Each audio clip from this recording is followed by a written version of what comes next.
Salam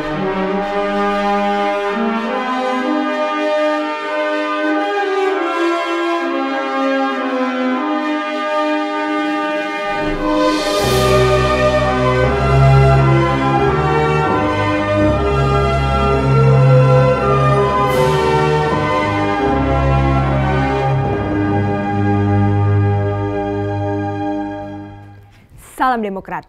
Kita bertemu kembali dalam wawancara khusus bersama Ketua Umum Partai Demokrat, Bapak Susilo Bambang Yudhoyono, di mana kita akan membahas isu-isu terhangat di dalam dinamika politik saat ini bersama saya, Michelle Lubis.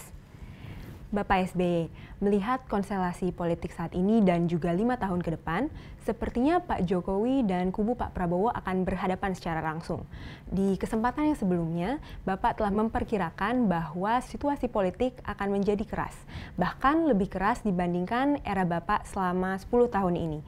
Apakah hal seperti itu akan terjadi, Bapak? Dan bagaimana tanggapan Bapak? Tergantung apakah nanti ketika Pak Jokowi betul-betul sudah mulai memimpin negeri ini setelah 20 Oktober mendatang, ada tidak konsiliasi dari kubu Pak Jokowi dengan kubu Pak Prabowo.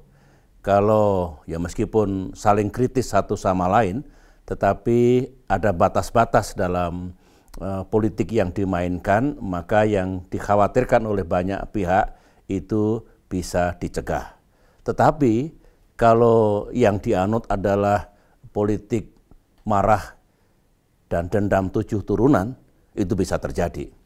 Oleh karena itulah berkali-kali saya mengingatkan, ya politik itu keras, ya. Kompetisi itu memang menghasilkan kalah dan menang, tapi kan tidak segalanya.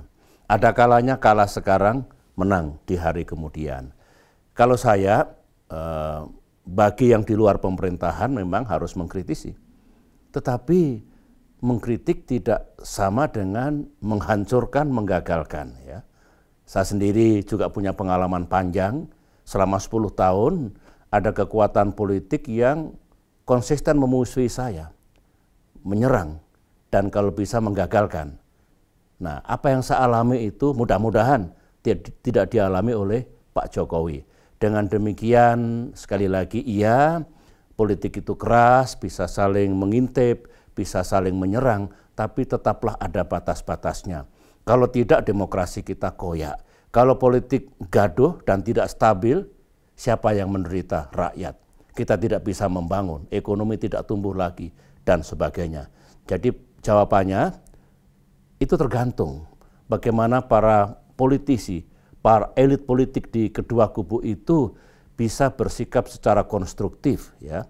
Saya bukan orang yang utopis, ya, tidak mungkin tiba-tiba bermesra-mesraan, tetapi kalau akhirnya bisa saling menyapa lagi, tidak harus setiap isu berhadapan penuh, maka ya adalah titik cerah di hari esok. Itu saja, saya pun berharap sebetulnya janganlah Bratayuda yang terjadi. Ingat rakyat. Ingat negeri ini, ingat masa depan kita. Sebagian kalangan mengetahui bahwa Partai Demokrat dan bahkan Bapak sendiri tengah ditarik oleh kedua pihak untuk bisa bergabung. Dari Koalisi Merah Putih, saya mendengar bahwa tawaran yang diajukan cukup jelas dan konkret. Yeah. Sementara dari kubu Pak Jokowi, sepertinya sinyal yang diberikan cukup membingungkan dan seringkali berbeda satu dengan yang lainnya. Bagaimana cerita yang sebenarnya, Bapak? Iya.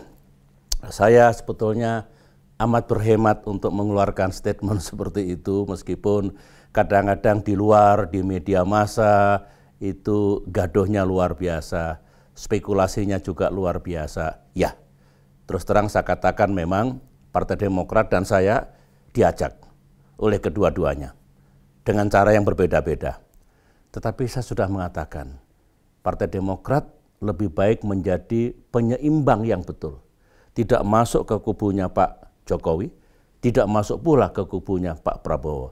Sebab kalau Partai Demokrat masuk ke situ, sudah bisa dibayangkan, politik 5 tahun ke depan, Demokrat ikut terlibat dalam politik yang amat keras.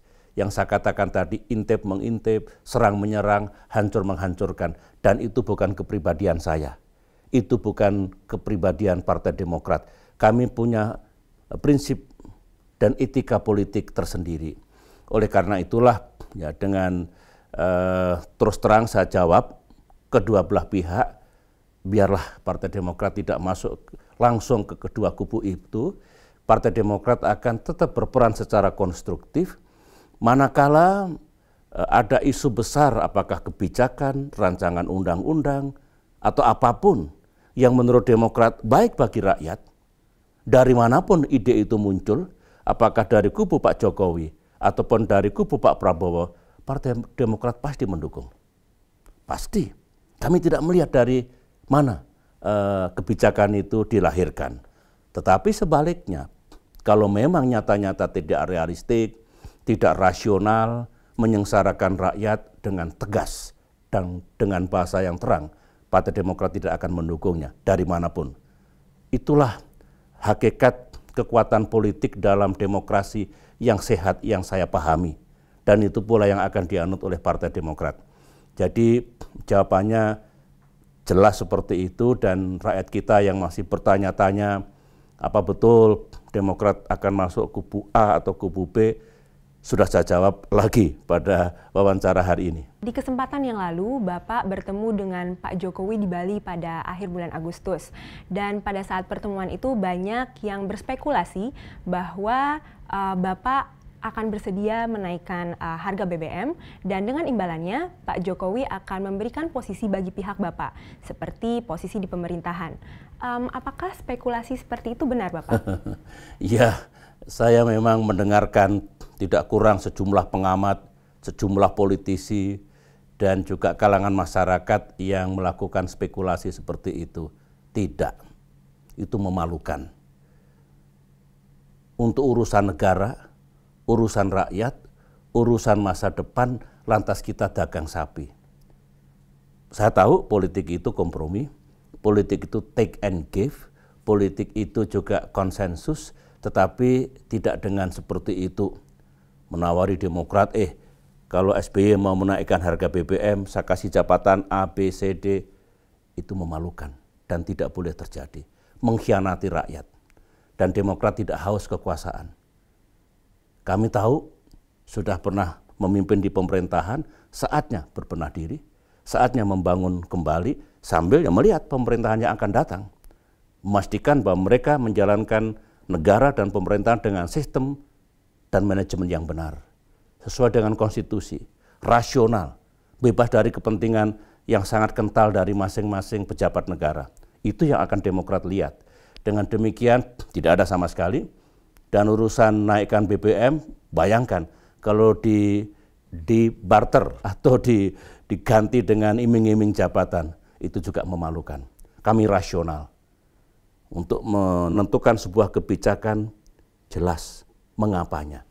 Dan oleh karena itu, melalui wawancara ini, terima kasih Michelo karena ditanyakan, tidak pernah saya bisa diajak dagang sapi seperti itu. Saya juga punya kehormatan, punya pikiran yang jernih dan yang penting tidak boleh sama sekali. Untuk urusan yang maha penting diminta deal, tawar-menawar, diiming-imingi. Kami tidak akan tergiur dengan iming-iming kekuasaan itu. Bapak SBY, saat ini sedang hangat-hangatnya dibicarakan mengenai rancangan undang-undang pilkada dan di mana parlemen sepertinya politiknya tengah terbelah dua antara kubu PDIP yang menginginkan pilkada dijalankan secara langsung dan juga kubu koalisi merah putih yang menginginkan pilkada berjalan secara tidak langsung atau dipilih oleh DPRD. Mengenai hal tersebut, di manakah posisi Partai Demokrat, Bapak?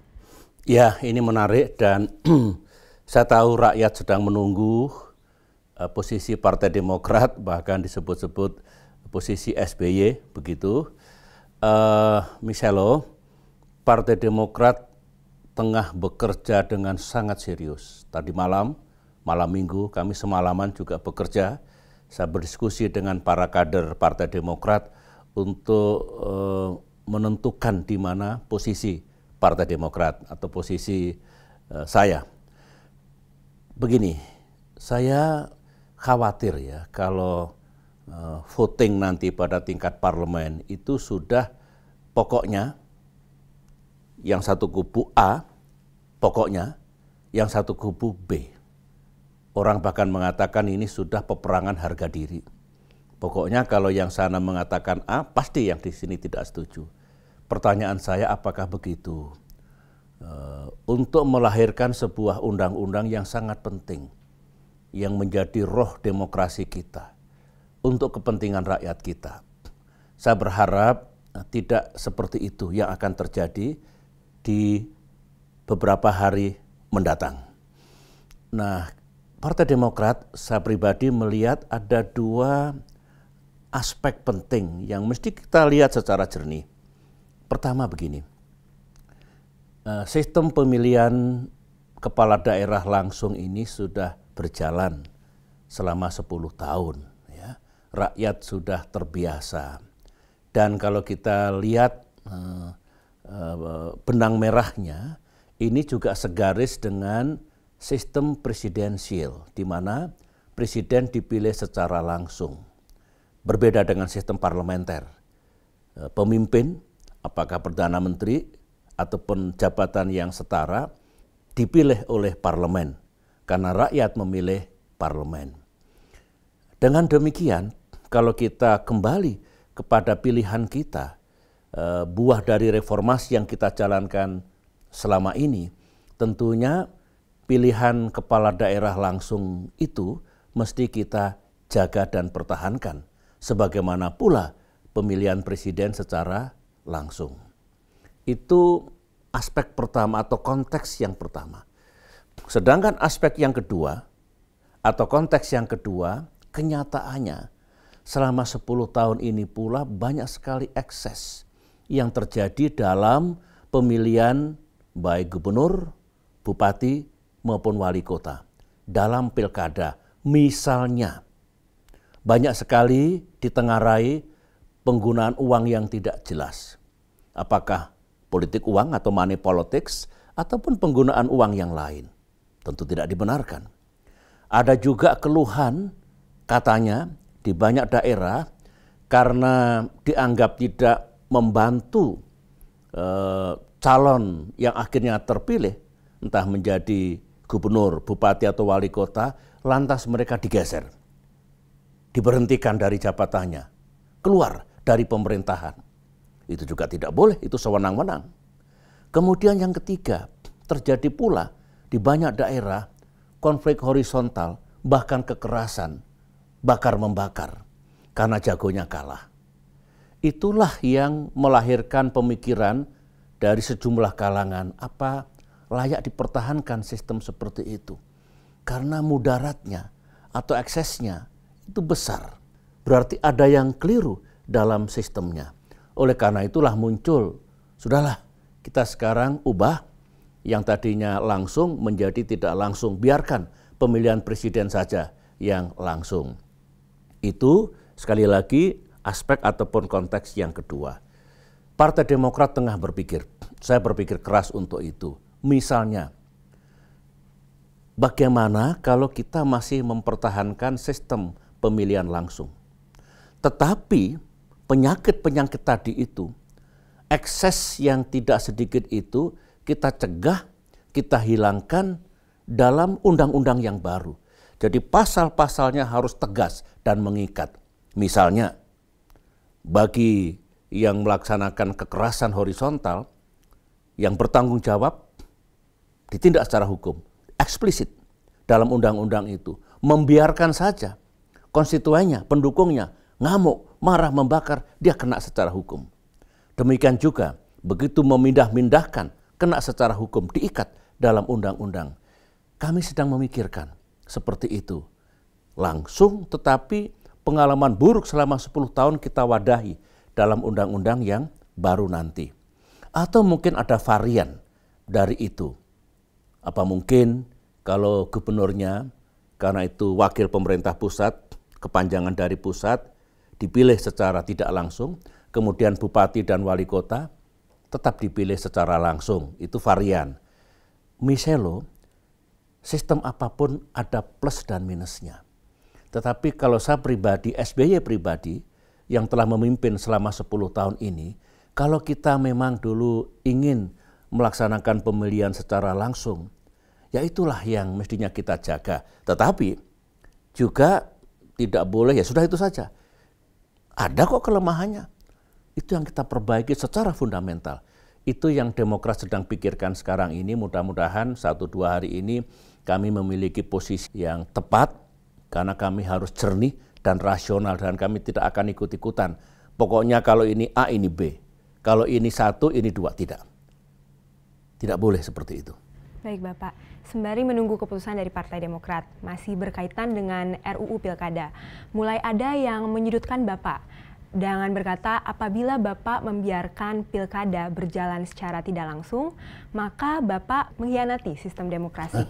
Bukankah itu terdengar sedikit berlebihan dan tidak relevan? Bagaimana tanggapan Bapak? Iya, kalau soal disudutkan sudah 10 tahun lebih saya disudut-sudutkan itu. Iya, kalau kita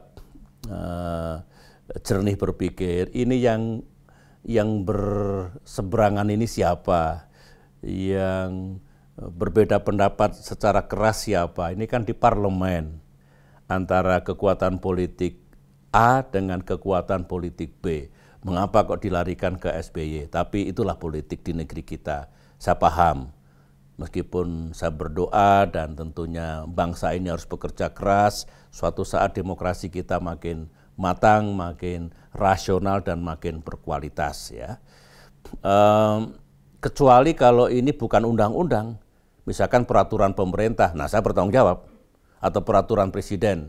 Saya mengeluarkan peraturan pemerintah atau peraturan presiden yang nyata-nyata tidak tepat, nah saya mengkhianati reformasi. Saya dikatakan meninggalkan titik hitam dalam demokrasi. Ini undang-undang. Semua tahu aturan mainnya dirumuskan oleh DPR dan pemerintah. Pemerintah menunggu sekarang ini karena DPR-nya yang masih terbelah. Nah, dalam konteks itu satu hal jelas tidak tepat dan benar tidak relevan kalau justru seolah-olah saya yang harus bertanggung jawab semuanya. Meskipun saya berpikir sangat keras sekarang ini. Secara moral memang saya patut untuk ikut menyumbangkan pikiran saya. Itulah yang sedang saya lakukan. Tidak disudutkan pun saya akan menjalankan tugas saya bagaimana undang-undang ini betul-betul baik dan tepat bagi kita, bagi demokrasi kita dan bagi masa depan negara kita. Baik Bapak, rancangan undang-undang ini meskipun akan dihasilkan oleh pemerintah dan DPR RI yang sekarang, namun akan dilaksanakan pada era pemerintahan Pak Jokowi. Masyarakat tahu bahwa Bapak beberapa kali bertemu langsung dengan Pak Jokowi. Dalam pandangan Bapak, apakah Bapak mengetahui pandangan Pak Jokowi sebagai presiden terpilih mengenai hal ini? Terus terang saya belum tahu. Beberapa kali saya bertemu dengan Pak Jokowi, memang kami belum membahas urusan pilkada ini dan saya juga belum mendengar apa pandangan Pak Jokowi selaku presiden terpilih, tapi ada baiknya ya, bisa ditanyakan langsung kepada Pak Jokowi, rakyat juga bisa menanyakan, Pak, karena ini nanti undang-undang yang baru ini berlaku untuk ke depan, berarti pemerintahan Pak Jokowi dan seterusnya. Kalau rakyat ingin mengetahui pikiran Pak Jokowi, perspektif beliau, visi beliau tentang demokrasi ini dan pilihan sistem yang paling baik seperti apa, saya persilahkanlah menanyakan pada beliau. Tapi saya belum tahu benar terus terang, oleh karena itu ya biarkan ini proses berlangsung dan cepat atau lambat Pak Jokowi akan menyampaikan pandangan-pandangannya. Saya kira begitu, misalnya. Baik, terima kasih Bapak. Demikianlah penjelasan Ketua Umum Partai Demokrat Bapak Susilo Bambang Yudhoyono mengenai dinamika politik nasional saat ini.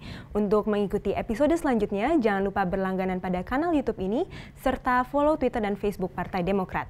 Terima kasih, sampai jumpa dan salam Demokrat.